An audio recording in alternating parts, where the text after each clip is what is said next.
All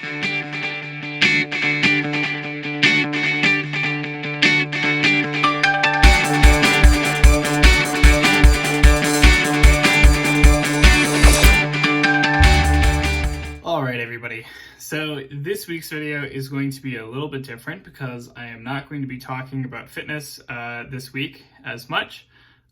More specifically, I am going to be talking about how I built an online fitness business, basically working from home, moving in many cases across countries, across states, and so on.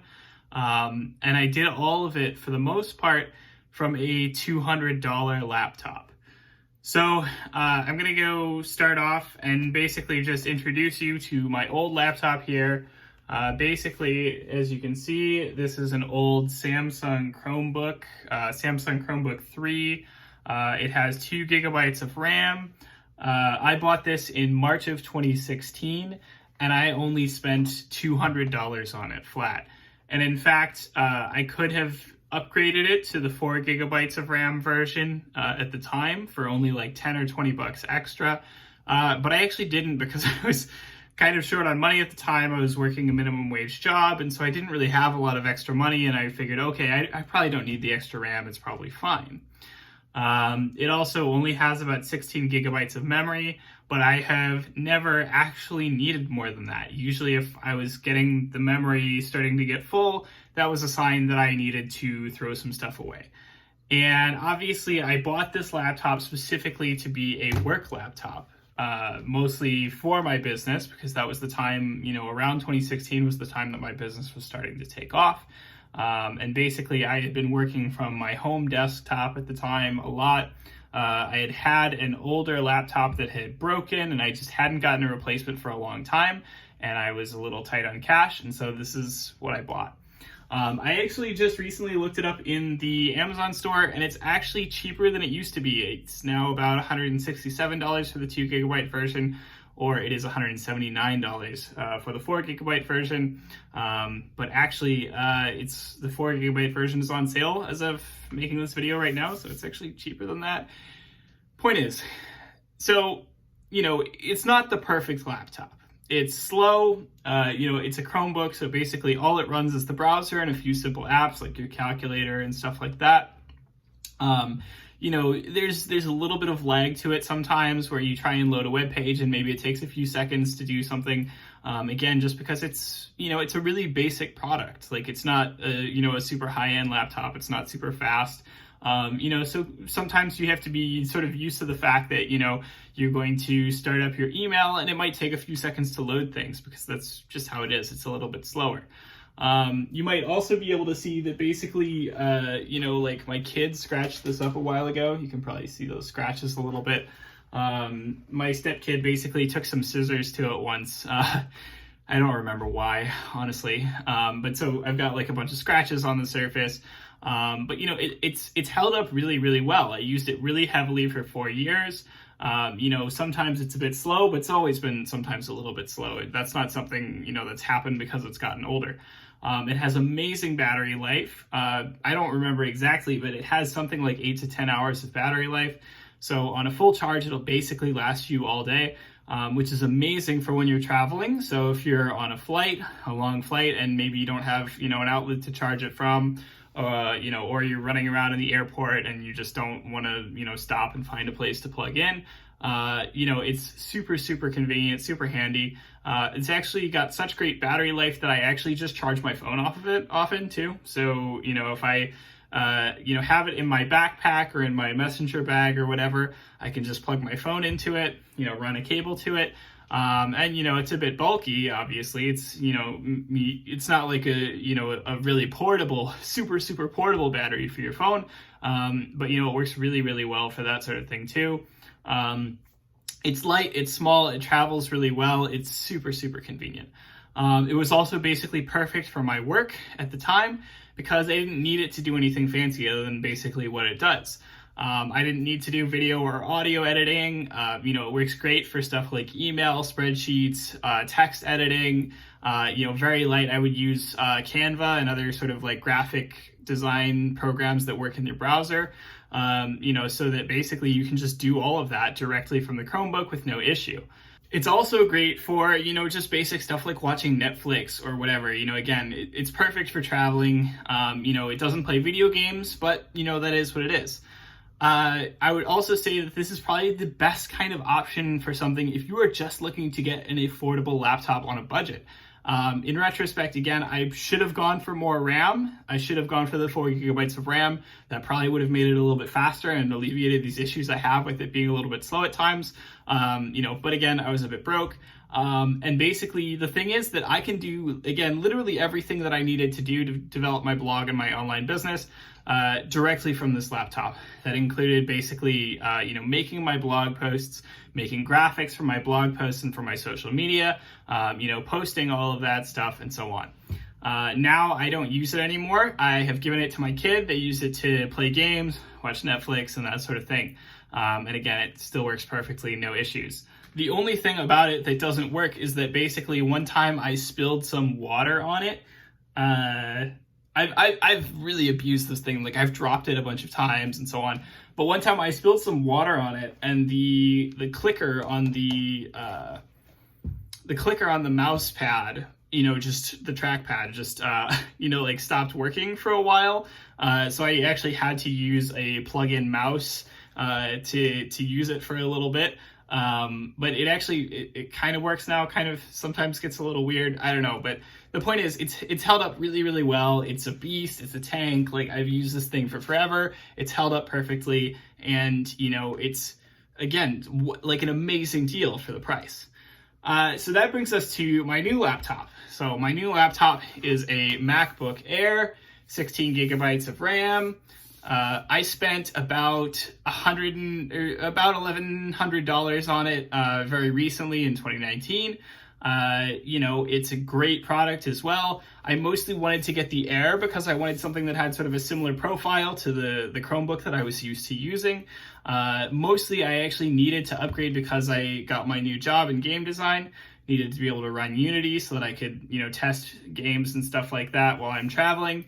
And work helped out with the cost. So, I would not have upgraded on my own, basically. Like I was actually still using the Chromebook for a little while into getting this job, and they were basically like, you really need to upgrade. They actually kind of forced me to. So I would not have bought this, like if I, hadn't gotten this new job and just sort of needed a laptop that does more things. So obviously this does run much faster. I can play some basic games on it if I want to. I can play some video games from Steam. There's also software that I can use on this that I could not use on the Chromebook, which includes, I use Scrivener to do some of my writing. I use Unity to do game design. And of course it comes with iMovie for video editing, for making these YouTube videos and so on.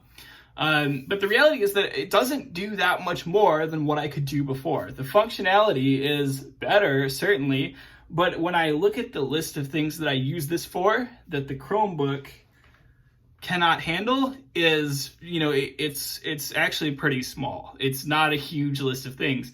Yes, again, the comfort of using a faster laptop, the convenience of that is not to be, underrated. But it's not necessary. And, when I think about that fact, I paid a lot more money for this, for something that doesn't give me a ton of extra functionality in reality. So, when I first unboxed this thing, I was really excited for like a week. This is actually the first, this is the first time I've used a Mac, so I had to get used to the, operating system and everything. But it was really cool for like a week, and then, realistically, it just went back to, things just went back to normal. Like, it was just like, whatever. This is my laptop. I use it for basically the same things. Boom, the end.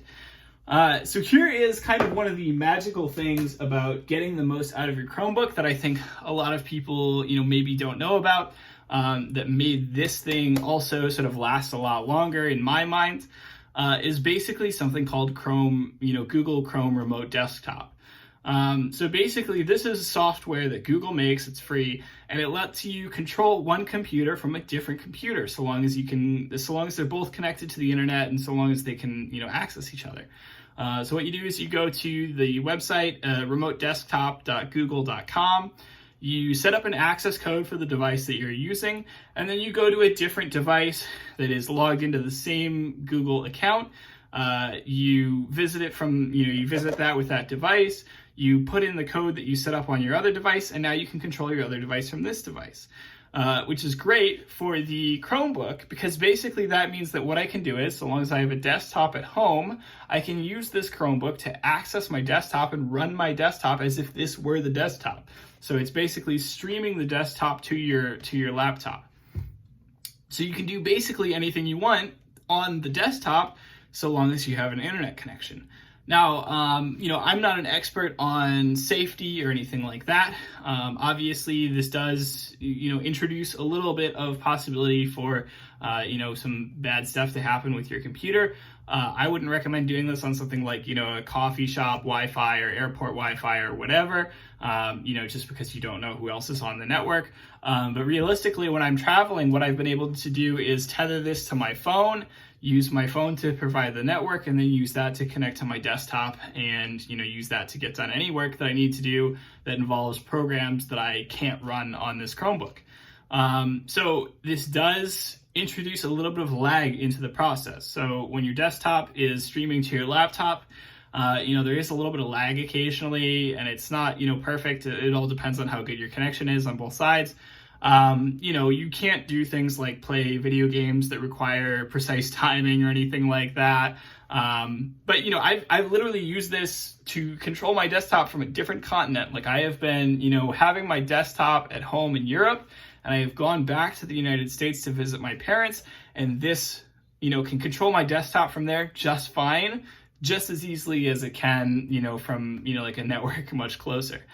One thing that you have to make sure that you're doing is basically just making sure that you are setting your desktop not to fully fall asleep while you are gone, because if it does that, then it's going to, refuse the connection. So you can't wake up your desktop remotely. You have to make sure that your desktop is already awake so that you can connect to it. So my desktop, basically, I built a gaming desktop forever ago in 2011, which cost maybe about $1,000, maybe a bit less. It wasn't a top of the line gaming PC, but it was something that I built myself with parts that I had, bought. And it was, it was a great PC. It worked really well for a very long time. Basically, that lasted me until about 2017 or 2018, at which point I built a new PC using a lot of parts from the old one. So again, maybe about another $1,000 or so. Obviously, your desktop doesn't have to be a gaming PC if you are not the kind of person like me who likes to play a ton of games. So, you can spend, again, like a couple $100, a few $100 on a desktop at home, and you can use that to be sort of your main device, and then you can connect to it with your laptop from anywhere. There are plenty of ways to build a business quite cheaply, using quite cheap equipment. I use this combo of controlling my desktop from my laptop to do, all kinds of edge case things where it was like, okay, maybe I really wanted to run this program or that program or whatever. I'm a big fan of video games, and I play a lot of idle games. So I play some idle games, on my desktop at all times. And then that way I can just connect to it from my laptop, and I don't have to worry about, starting a different file or connecting it or, making sure that the files sync or whatever. I can just make sure that I'm all playing it from the same device technically, even though I'm streaming that device to a different device. And actually, one thing that was actually kind of cool that I noticed was that sometimes if I wanted to do something like, say, doing email or whatever, if I was streaming my desktop to my Chromebook, sometimes that was actually faster than just using the Chromebook by itself. Because, of course, like I said, the Chromebook is a bit slow at times, so it's not perfect. But, again, there's a little bit of lag in using this just because it's slow. And then there's a little bit of lag when you're streaming your desktop to your laptop just because, again, depending on the internet connection. But sometimes the lag from streaming to this was less than the lag of using this by itself. So it was actually faster to stream my desktop to my laptop than just to use my laptop by itself. So, super, super useful, helped me get a lot more out of this without, needing to spend, basically any money. I felt basically no need to upgrade this for the longest time. So I guess the lesson that I am trying to impart with this video is that you don't need the best equipment in the world to get started. I think that a lot of people are constantly, saying to themselves, okay, I want to start an online business. I want to start a YouTube channel. I want to start X and Y and Z. I need, all this perfect equipment, and the perfect equipment is all, maybe $700, $800, $1,000.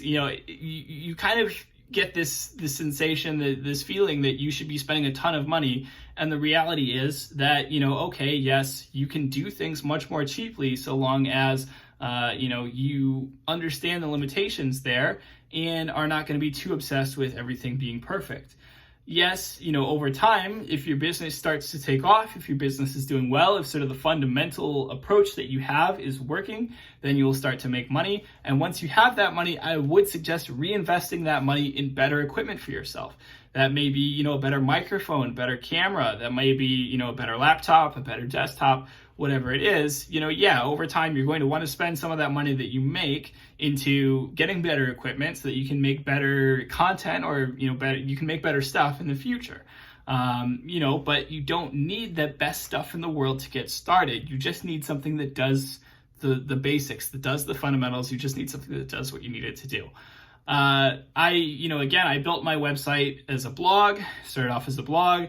It took me a few years to get to the point where, I had a good system and I had a good way for finding clients. But realistically, my blog at its peak pulled in about $75,000 a year, which is a whole ass business. I did this full time for a few years, and, I had to pay someone to do my taxes sometimes because, of course, taxes get a little bit more complicated when you're running your own business. Obviously there's a lot of stress and, some difficulties associated with starting your own business. Certainly, sometimes you feel like crap because, you feel like you are a failure because a client needs to cancel, and that means that, your income is going down for the month or whatever. But the reality is that you don't need the best equipment in the world to start an online business, and you don't need to be the best coach or the best business person in the world. You just need to get started and focus on sticking to it and figuring out how you can improve and change things along the way. You need to iterate, you need to improve, and you need to make things better. I think that a lot of people, they worry too much about what it takes to get started, and they use that energy that they worry about to avoid, the energy they could be spending actually just learning what they need to do, building the business, getting started, taking those first chances, and, just trying to get everything off the ground. So that is really it for this week. Pretty simple, pretty easy to understand this one. As always, hit that like button, hit that subscribe button.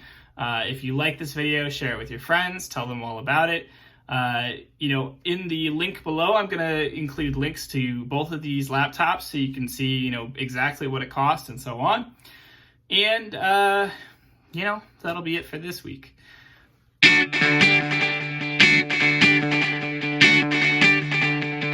Hi everybody. So as you probably already know, I'm not making a ton of money off of this channel, and it's mostly supported by my clients and my day job.